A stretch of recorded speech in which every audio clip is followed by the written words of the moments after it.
Mas hoje eu quero partilhar com você algo que tem afligido a minha alma, algo que tem inquietado meu coração em relação à igreja. E eu já tenho compartilhado essa mensagem em outros lugares, mas eu confesso para vocês que eu, como pastor, ando um pouco apreensivo, angustiado e até aflito com aquilo que tenho visto, ouvido por esse Brasil afora.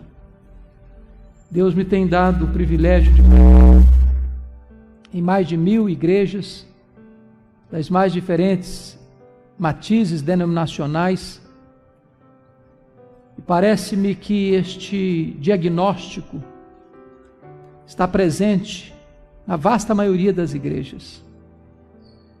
E eu hoje gostaria de trazer esse desafio para o seu coração. Eu quero que você abra comigo então sua Bíblia em Apocalipse, capítulo 1, e nós vamos ler dos versos 9 a 13. Apocalipse 1, 9 a 13.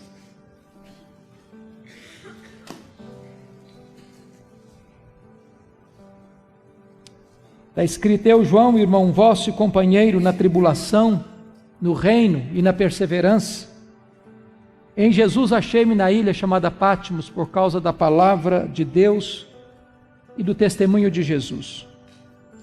Achei-me em espírito no dia do Senhor, e ouvi por detrás de mim grande voz, como de trombeta, dizendo: O que vês, escreve em livro e manda às 7 igrejas: Éfeso, Esmirna, Pérgamo, Tiatira, Sardes, Filadélfia e Laodiceia. Voltei-me para ver quem falava comigo, e voltado vi 7 candeeiros de ouro, e no meio dos candeeiros um semelhante a filho de homem. Agora capítulo 3, por favor, versos 14 a 22. Ao anjo da igreja em Laodiceia escreve: Estas coisas diz o Amém, a testemunha fiel e verdadeira, o princípio da criação de Deus. Conheço as tuas obras, que nem és quente nem frio. Quem dera fosses frio ou quente. Assim, porque és morno e nem és quente nem frio, estou a ponto de vomitar-te da minha boca. Pois dizes: estou rico e abastado e não preciso de coisa nenhuma, e nem sabes que tu és infeliz, miserável, pobre, cego e nu. Aconselho-te que de mim compres ouro refinado pelo fogo, a fim de te enriqueceres, vestiduras brancas para te vestires, a fim de que não seja manifesta a vergonha da tua nudez, e colírio para ungir os teus olhos, a fim de que vejas.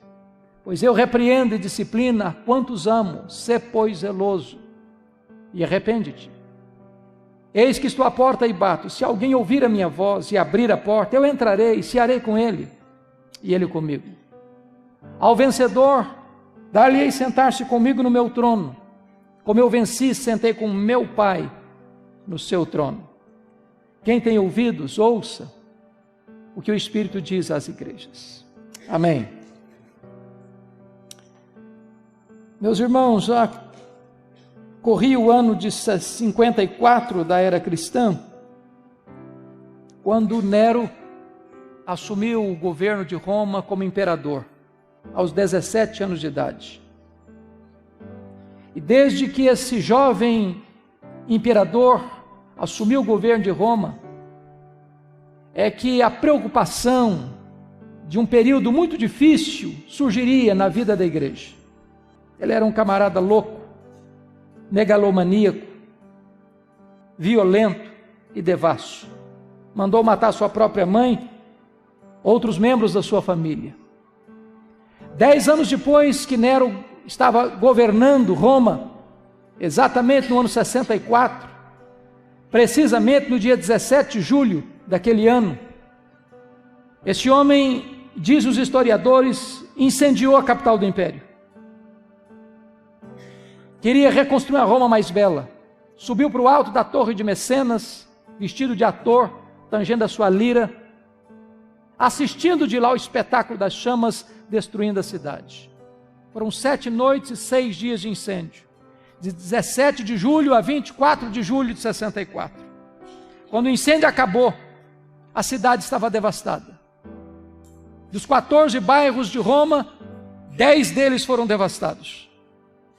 Os 4 bairros restantes, densamente povoados por judeus e cristãos, dão a Nero um álibi para botar a culpa do incêndio nos cristãos. E começa ali uma brutal, sangrenta e cruel perseguição. Os historiadores afirmam que faltou madeira na época para fazer cruz, tamanha quantidade de crentes que foram crucificados. Os crentes eram cobertos de piche, amarrados nos postes, queimados vivos para iluminar as ruas e as praças de Roma. Um verdadeiro massacre. 2 anos depois, ano 66, explode uma rebelião dos judeus em Israel, mormente em Cesareia Marítima, porque uma sinagoga judaica fora profanada e os zelotes, que nunca foram favoráveis ao governo de Roma em Israel, se rebelaram. Naquela época, Roma manda para lá o general Tito para tentar resolver aquele motim, aquela rebelião.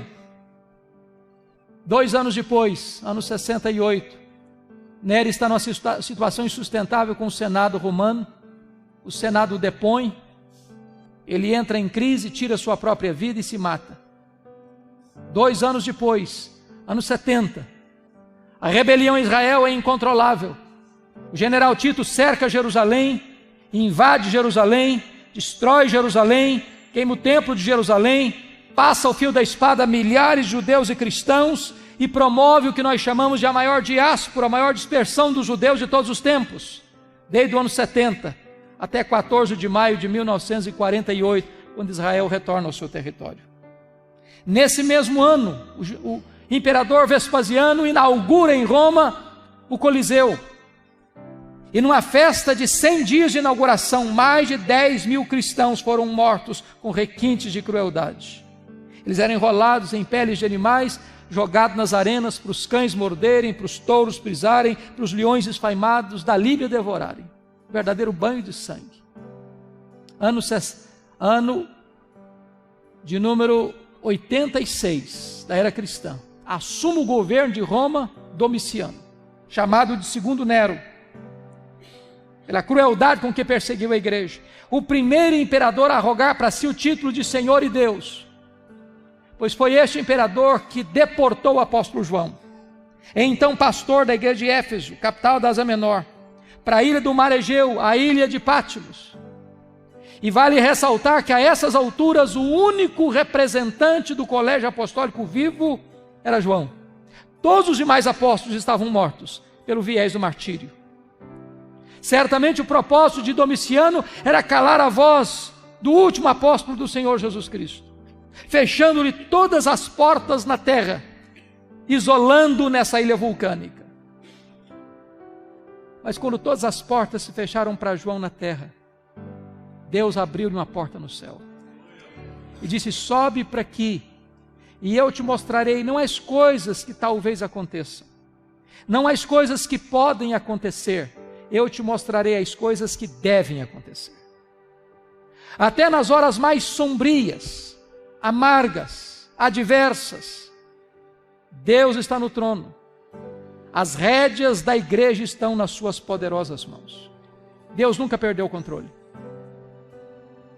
Aquele dia era um dia de domingo, era o dia do Senhor. Quando João escuta atrás dele uma voz como de trombeta dizendo: que vês, escreve em livro e manda às 7 igrejas: Éfeso, Esmirna, Pérgamo, Tiatira, Sardes, Filadélfia e Laodiceia. Diz que quando João se voltou para ver quem falava com ele, ele não viu quem falava com ele. Ele viu 7 candeeiros de ouro. Ele viu as 7 igrejas.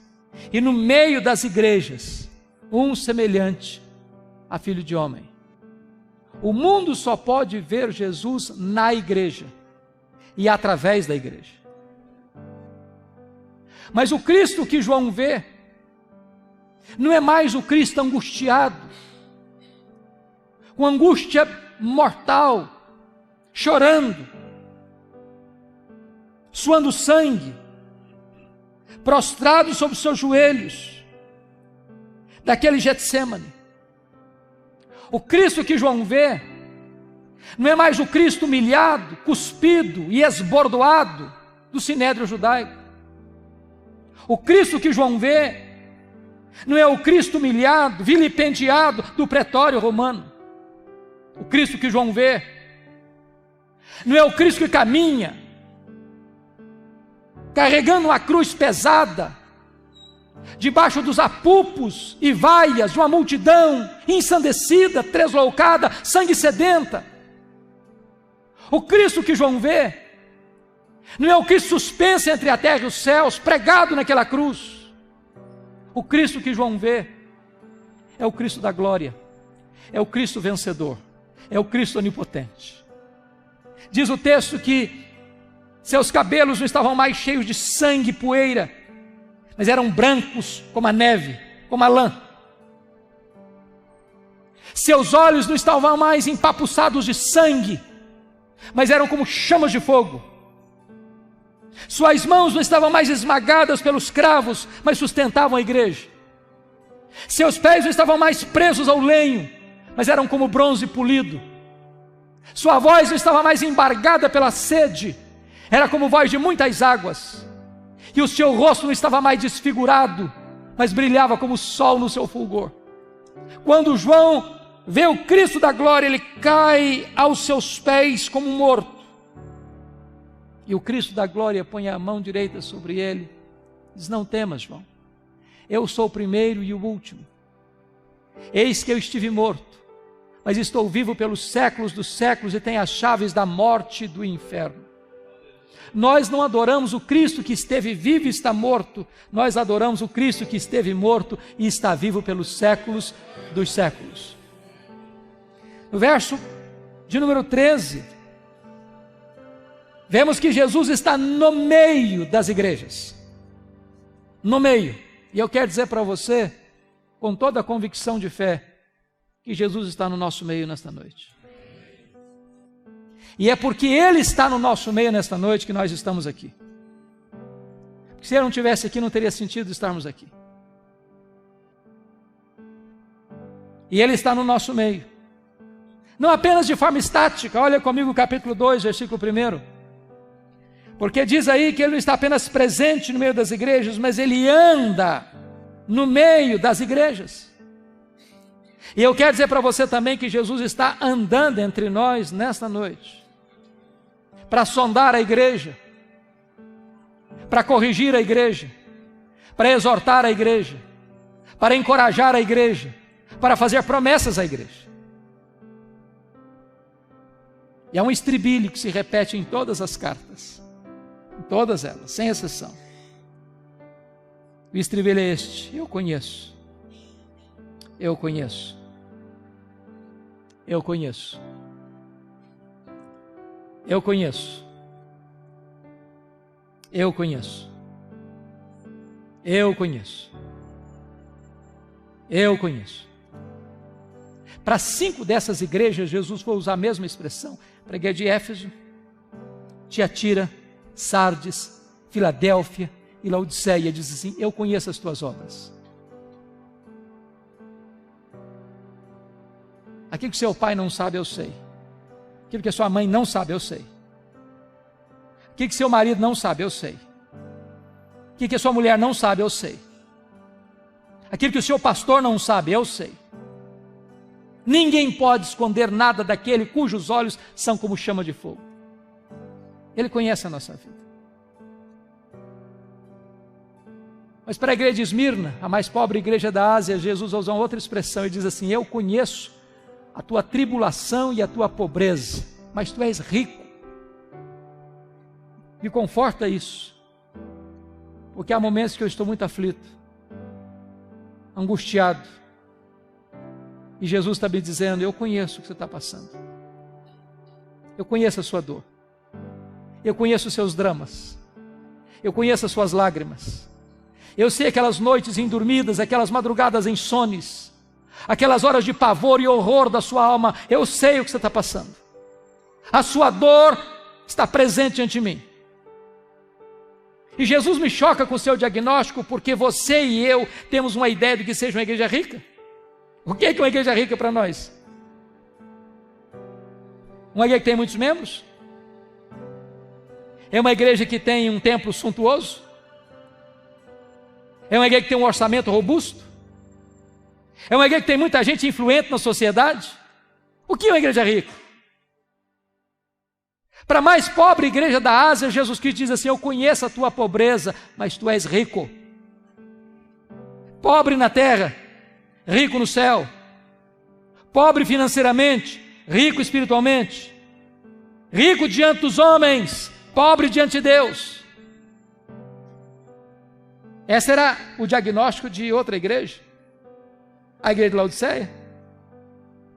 Aquela igreja tinha a melhor autoestima da Ásia. Aquela igreja se olhava no espelho e dava nota máxima para si mesma. Aquela igreja batia palma para ela mesma. Aquela igreja formava um grande coral e cantava o hino "Quão grande és tu" diante do espelho. Aquela igreja dizia: eu sou rica, abastada, não preciso de nada. E Jesus Cristo olha e faz um outro diagnóstico: não, tu és infeliz, miserável, pobre, cego e nu. O que é importante não é ser rico diante dos homens, é ser rico diante de Deus. Agora Jesus olha para a igreja de Pérgamo e vai fazer uma outra avaliação, outro diagnóstico, e diz assim: eu conheço o lugar onde tu habitas, onde está o trono de Satanás.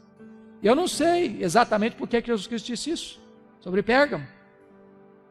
Eu só sei que Pérgamo era a segunda maior cidade da Ásia Menor. Só perdia para a capital, que era Éfeso. Mas duas coisas me levam a crer que Jesus estava dizendo o seguinte: primeiro, quando se concorria na Ásia Menor qual cidade construiria o primeiro templo de adoração ao imperador romano, Pérgamo ganhou a concorrência de Éfeso.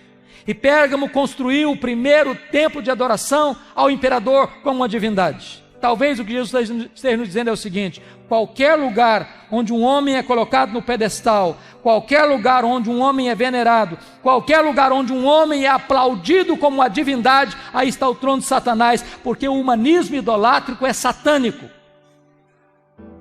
Deus não divide a sua glória com ninguém. Na igreja de Deus não tem espaço para projeção humana. Acabamos de ouvir nesta noite uma das mais brilhantes exposições acerca do que significa ser servo. E aquele a quem chamamos de Senhor diz: eu sou servo e eu vos dei o exemplo. Segundo lugar, possivelmente porque Pérgamo hospedava o templo de Esculápio, o deus da cura. E o símbolo deste deus da cura, deste ídolo, que era adorado na Ásia Menor como deus da cura, era uma serpente. E é por isso que até hoje, quando você vai ao seu médico, você vai ver bordado no jaleco branco do seu médico uma serpente. Isso vem de Pérgamo, isso vem de Esculápio, isso vem do deus da cura.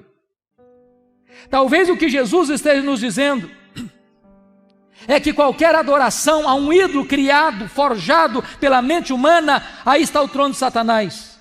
Porque embora o ídolo seja nada, gesso, madeira, prata, bronze, ouro, ele tem boca, mas não fala. Ele tem pés, mas não anda.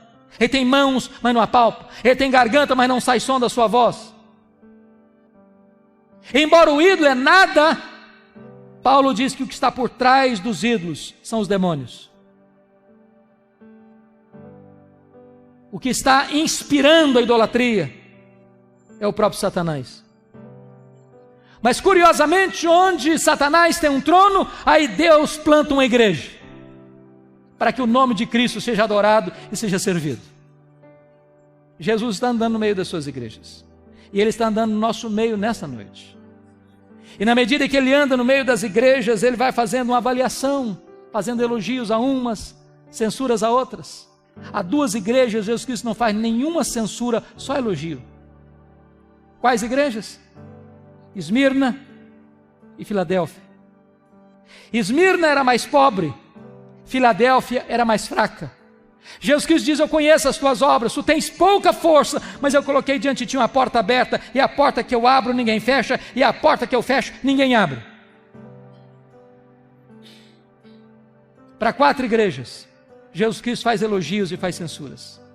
Para Éfeso Ele elogia aquela igreja pelo seu zelo à palavra, à verdade, à sã doutrina. Os falsos mestres queriam invadir a igreja, E o apóstolo Paulo havia alertado a igreja sobre isso. E os falsos mestres queriam entrar, os falsos apóstolos queriam entrar, e aquela igreja se manteve firme, resistindo seu zelo pela verdade. Isso nos ensina uma gloriosa mensagem hoje, porque há muitas igrejas hoje que, no afã de se tornarem populares, de arrebanharem pessoas, mudam a mensagem, substituem o evangelho por um substituto barato do evangelho, pregam outro evangelho, pregam uma mensagem mais palatável, mais ao gosto do freguês.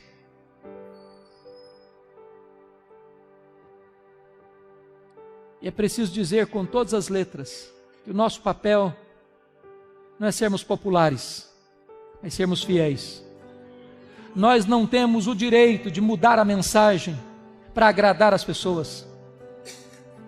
Nós não fomos chamados para sermos artistas, mas para sermos servos.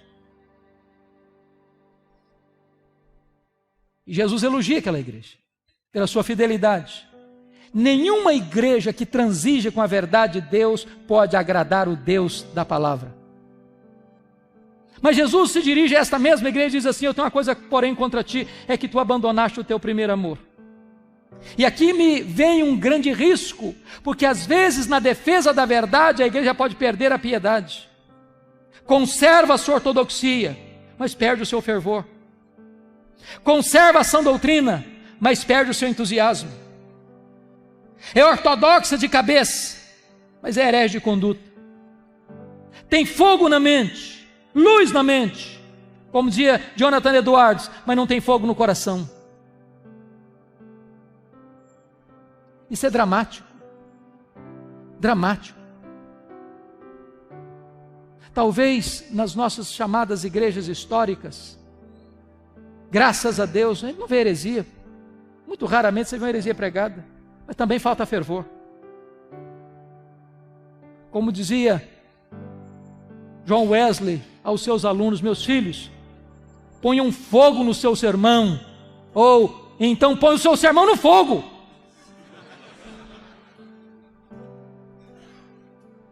Falta fervor, queridos. Falta fervor. Jesus Cristo elogia a igreja de Tiatira, porque aquela igreja agora, quando escreve, tem mais fé, mais obras e mais amor do que lá atrás.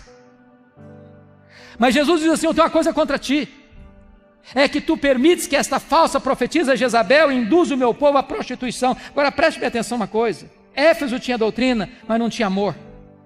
Tiatira tinha amor, mas não tinha doutrina. Nós poderíamos ser a igreja mais acolhedora da cidade. Nós poderíamos ser a igreja onde o culto fosse a coisa mais gostosa de participar da cidade. Nós poderíamos ter uma congregação plena de comunhão, de koinonia. Mas se nos falta a sã doutrina, essa igreja também não agrada a Jesus. Nós não podemos separar o que Deus uniu: teologia e ética, doutrina e vida, credo e conduta, teologia e piedade. Jesus elogia a igreja de Pérgamo. Os líderes da igreja de Pérgamo, sobretudo o seu líder principal, Antipas, foi martirizado na igreja. E diz os historiadores que dentro de um boi de bronze carbonizado. Está escrito aí no seu texto sobre o martírio de Antipas. Mas nessa mesma igreja, onde tem crente morrendo pela sua fé, tem gente flertando com o pecado, seguindo as doutrinas de Balaão, vivendo uma vida completamente compactuada com o pecado e muito amigável com o mundo. Isso me deixa perplexo. Porque numa mesma igreja, que escuta o mesmo pastor, que participa do mesmo conjunto, que canta no mesmo coral, que se reúne à mesa para participar da mesma ceia do Senhor, tem crentes cheios do Espírito Santo e tem gente vivendo em pecado. Tem gente andando com Deus e tem gente apenas imitando a fé cristã. Um arremedo de cristianismo. Jesus se dirige à igreja de Sardes, e aquela igreja tinha uma fama na cidade, uma igreja viva, avivada. Talvez o culto daquela igreja impressionasse tanta gente. Tem muita gente que pensa que espiritualidade é sinônimo de emoção. Se tiver calafrio na espinha, é espiritual. Se sentir alguma coisa esquisita, então é de Deus. Se tiver algum êxtase, então é o Espírito Santo. Mas uma mensagem como a que ouvimos agora há pouco do Paulo, que às vezes dá um nó na nossa cabeça e nos faz pensar, a gente pensa, onde está o Espírito Santo? E Jesus Cristo olha para essa igreja, que talvez dá tanta importância à emoção, ao sentimento, ao êxtase. Jesus Cristo diz, não, você só tem nome que vive, você está morta. Essa fachada aí, esse verniz aí, não passa de uma casca. Não tem realidade, não tem substância, não tem concretude, não tem realidade. Mas o que me choca, queridos,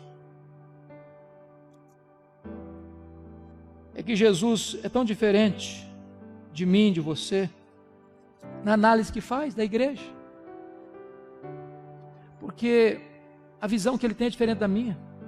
A igreja que se diz rica, Jesus Cristo está dizendo, não, você é pobre. A igreja que diz que é pobre, Jesus, não, você é rica. A igreja que diz que está viva, Jesus, não, você está morta. A igreja diz, eu sou fraca, mas eu coloquei diante de você uma porta aberta. Isso me leva a duas conclusões. O importante não é o que você pensa a seu respeito. O importante não é o que as pessoas dizem a seu respeito. O importante é o que Jesus diz a seu respeito. Jesus não tem uma opinião sobre nós. Jesus tem um diagnóstico.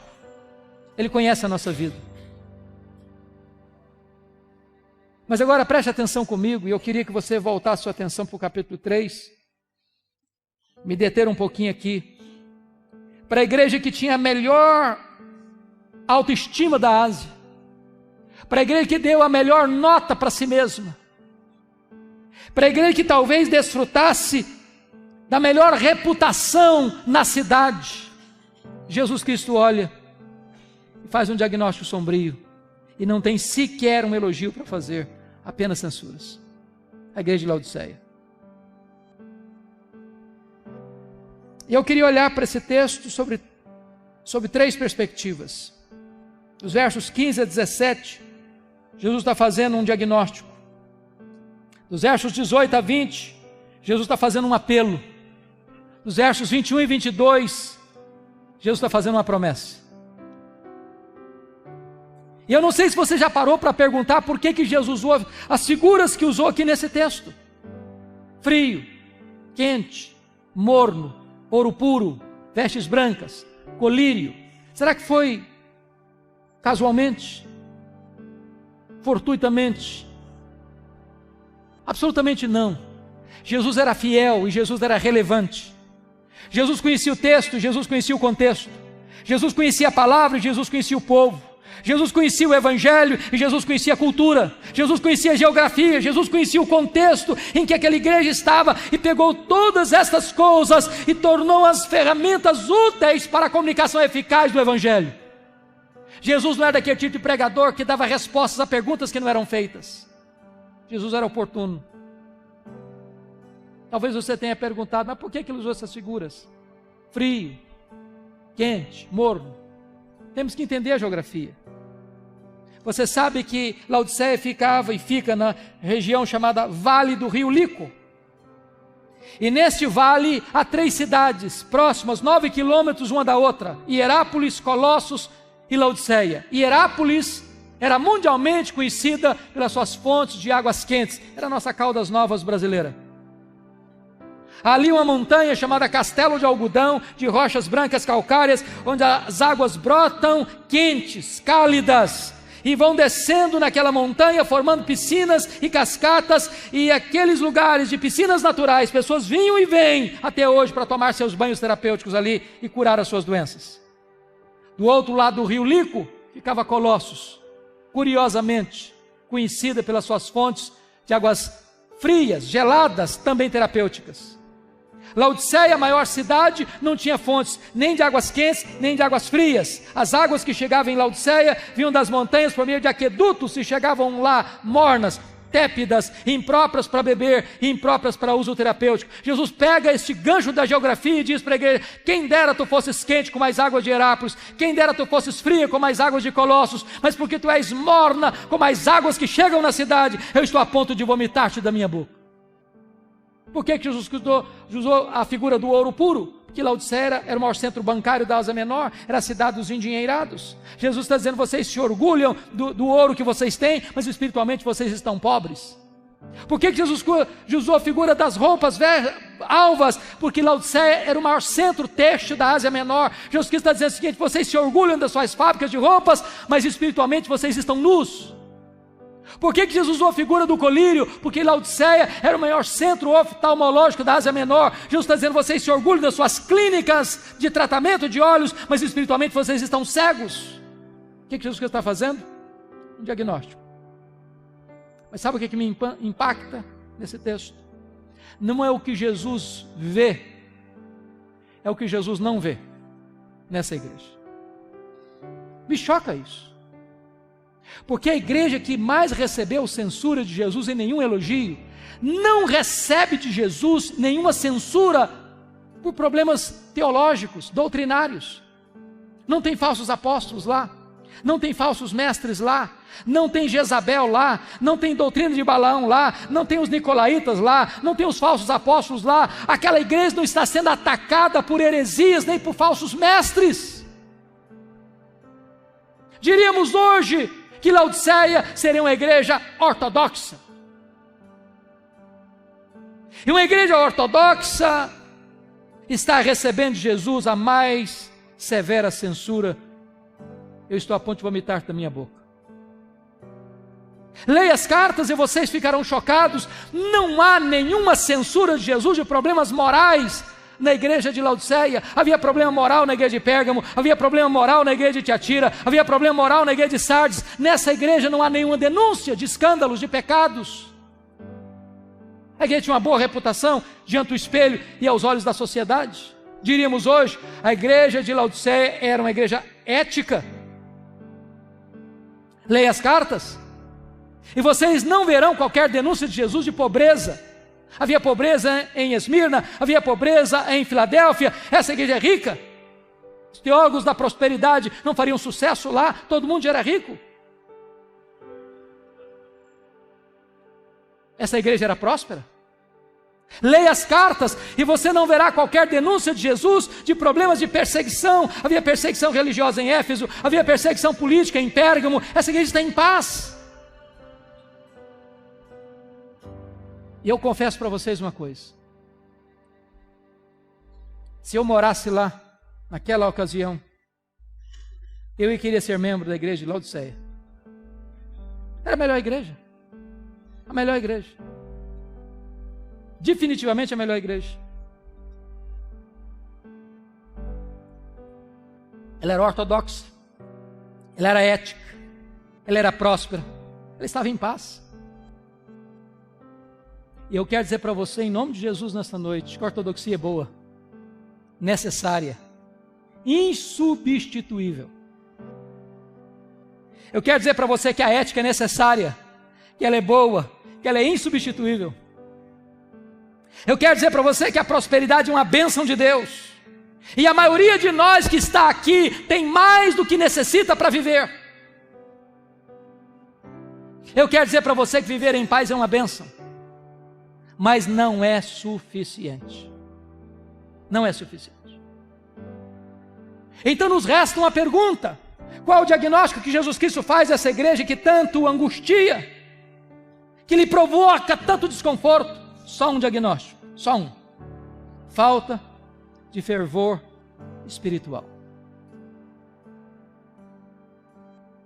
E falta de fervor espiritual pode existir numa igreja ortodoxa, numa igreja ética, numa igreja próspera, numa igreja que está em paz. E eu confesso para vocês que a percepção que eu tenho é de que este é o problema da igreja evangélica brasileira. Falta brilho nos olhos, irmãos. Falta entusiasmo. Falta paixão. Falta fervor. Falta quebrantamento. Falta arrependimento. Falta choro pelo pecado. Falta sede da palavra. Falta compromisso com a oração. Falta engajamento na missão. Falta avivamento espiritual. Você olha às vezes, você vê um marasmo. Marasmo. Há poucos dias uma pessoa me abordou depois do culto no corredor e disse: pastor, eu não posso entender. Um culto onde a palavra foi tão forte, tão poderosa, tanto quebrantamento. Quando você vai para o pátio da igreja, o papo é outro, é como é que ficou o resultado do jogo, e etc, e etc, etc. Não tem mais nada com Deus, aquilo não mexeu com a vida, aquilo não tocou o coração, aquilo não transformou coisa nenhuma.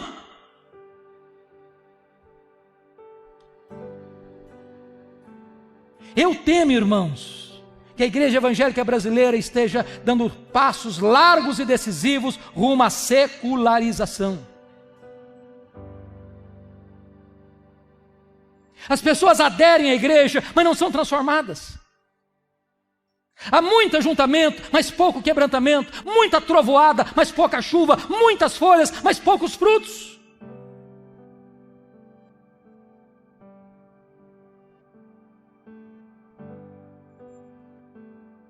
O índice de divórcio hoje dentro da igreja é quase o mesmo fora da igreja. O índice de rapaz e moça que vai para a cama na época do namoro é quase o mesmo dentro da igreja que fora da igreja. A igreja evangélica brasileira está sendo mais conhecida pelos seus escândalos do que pelo seu exemplo.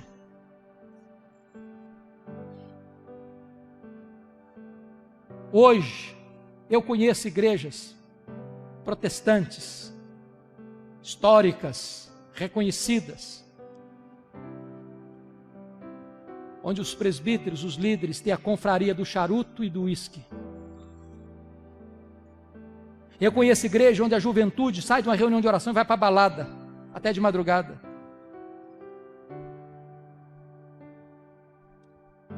Há poucos dias um pastor me disse chorando: a minha denominação esse ano não batizou um crente por igreja, em média, durante o ano.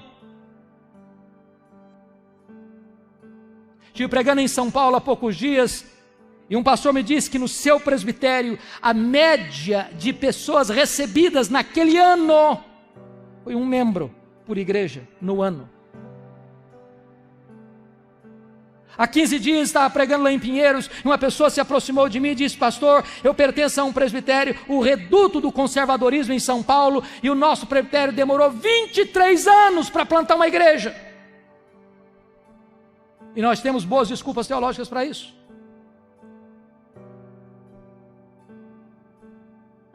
Preguei o ano passado nos Estados Unidos, e um pastor de uma igreja conservadora me disse que no final do ano ele recebeu uma carta do secretário executivo da sua denominação na área, e a pergunta que o secretário fazia aos pastores é: que tipo de charuto você quer fumar, que tipo de cerveja você quer beber na nossa festinha de confraternização dos pastores. Há 15 dias estive pregando num congresso em Nova York, e o pastor que me levava para uma Assembleia de Deus para pregar à noite me disse: pastor Hernandes, no meu bairro aqui onde está a nossa igreja, 11 templos estão sendo vendidos porque o povo já não vem mais para a igreja.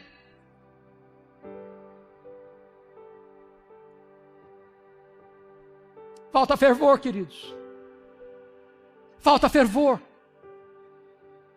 Há um marasmo, há uma sequidão, há um deserto, há uma mesmice, há uma falta de paixão, de entusiasmo com as coisas de Deus. E nós estamos nos olhando no espelho e nos achando o máximo.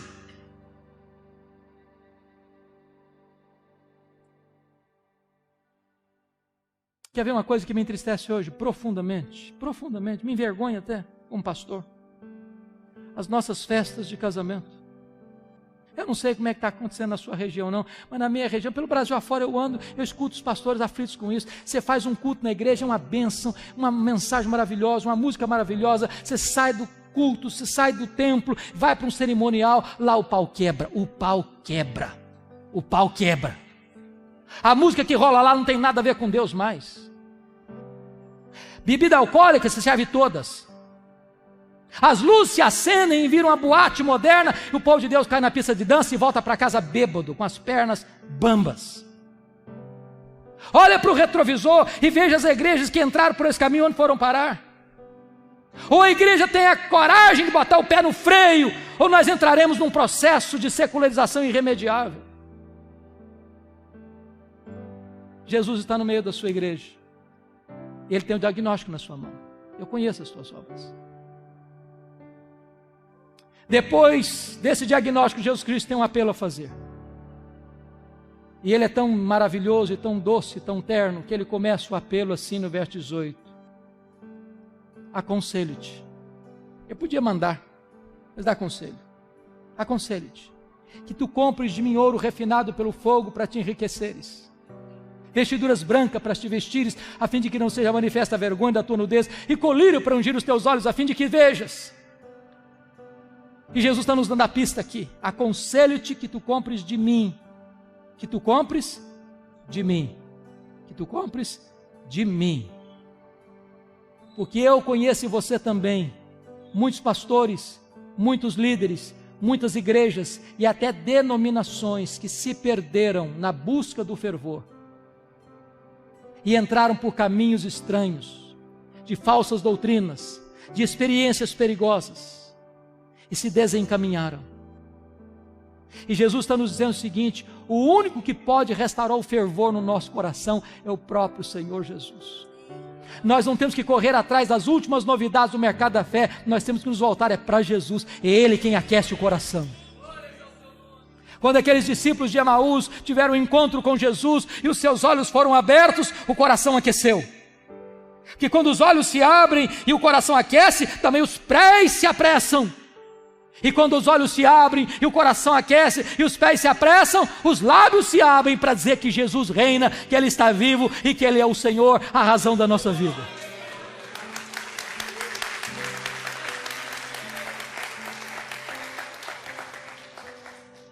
Quando chega no verso 19, Jesus tem uma afirmação a fazer e uma ordem a dar.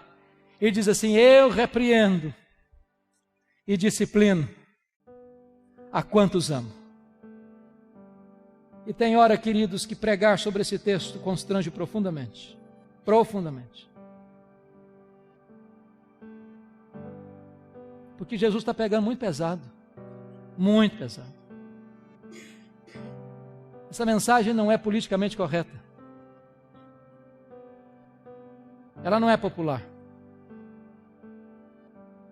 É aquele tipo de mensagem que o pregador recebe um tapinha nas costas na porta da igreja. Mas sabe por que Jesus está pegando pesado comigo, com você? Porque Ele está dizendo o seguinte: eu não desisto de você. Eu não abro mão da sua vida. Eu não fui para a cruz, eu não morri, eu não ressuscitei para gerar um crente apático, insosso, morno, vazio, insosso, sem sabor. Jesus Cristo foi ao céu e enviou o seu Espírito para que você e eu fôssemos cheios do seu Espírito, revestidos com poder, o mesmo poder que ressuscitou Jesus dentre os mortos. E não é admissível que você e eu vivamos uma vida fracassada, medíocre, pobre, rasa, insossa, vazia, morna espiritualmente. Por isso Ele tem uma ordem a dar: sê pois zeloso e arrepende-te, muda a tua vida, muda a tua conduta. Quando chega o verso 20, docemente Ele se apresenta outra vez, diz: eis que estou à porta e bato. Se alguém ouvir a minha voz e abrir a porta, eu entrarei, cearei com ele e ele comigo. E o que mais me choca nesse texto, sabe o que é? É que a igreja de Laodiceia era narcisista. Ela se bastava a si mesma. Ela era um fim em si mesma. Tudo acontecia com ela, por meio dela e para ela. Ela se reunia porque gostava. Ela cantava porque gostava, ela pregava porque gostava, ela ofertava porque gostava, ela fazia tudo porque ela era o centro de todas as coisas. E Jesus do lado de fora ainda. Que Jesus nos convide a cear com Ele. É um milagre. Mas que Ele queira cear conosco é graça. É graça. E a única maneira do coração aquecer é assentar-nos com Jesus. É termos intimidade com Jesus. É conhecermos a sublimidade do conhecimento de Jesus. É experimentarmos a beleza, a santidade, a glória do excelso Filho de Deus. Por isso, depois deste apelo, ele vai fazer a promessa. E no verso 14 ele diz por que ele tem competência para fazer a promessa. Estas coisas diz o amém. Não tendo ninguém maior do que ele para fazer o juramento, ele é o próprio juramento, ele é o amém. Ele é a última palavra de Deus.